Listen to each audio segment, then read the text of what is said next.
kapag sinabing house. Guide natin itong identifies the gaps in your understanding. So, tapos na ang lectures for today, but it doesn't mean na tapos na ang mga gagawin natin ngayong araw.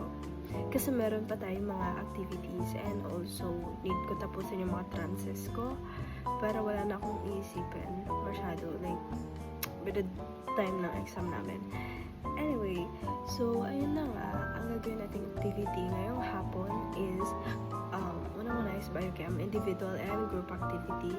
Sa group activity, ang gagawin ko is need kong mag-size ng parang basta picture siya.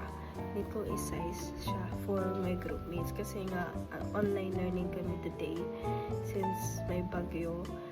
So, ayun, need kong mag-size kasi I am an assistant leader.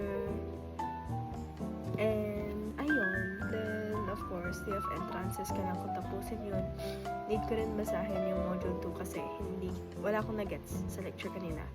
And then, siguro biochem trances kung may sisingit ko pa siya today. Yun lang.